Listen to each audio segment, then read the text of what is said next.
It was the tweet heard round the world. Del movimiento Me Too. Here in South Here Korea. in France. New cases of sexual misconduct. More women coming forward with allegations of sex. Step down as director. Workplace violence. Common in the healthcare industry. The victory for women's rights in Japan. The Me Too movement helped shine a light on sexual harassment at work around the world and helped some survivors get the justice they deserve.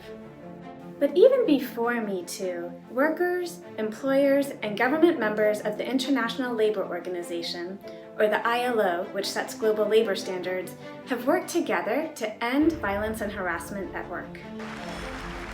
In June 2019, the ILO adopted the Violence and Harassment Convention, or C-190.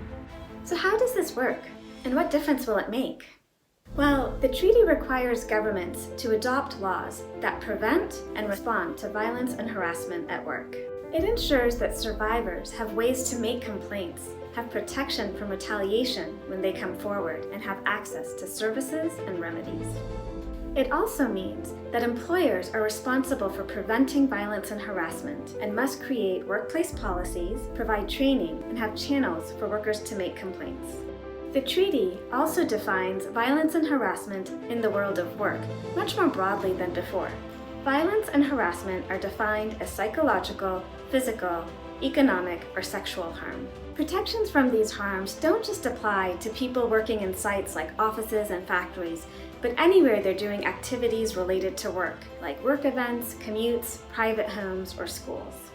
Everyone facing violence and harassment related to work is protected. This includes workers, job applicants, job seekers, interns, volunteers, and those working in informal settings like domestic workers and street vendors. This is more important now than ever, as many workers are facing unprecedented work challenges due to the coronavirus pandemic.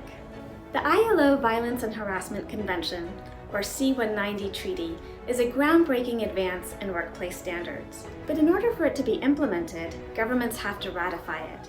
And you have an important role to play. Ask your government to ratify C-190.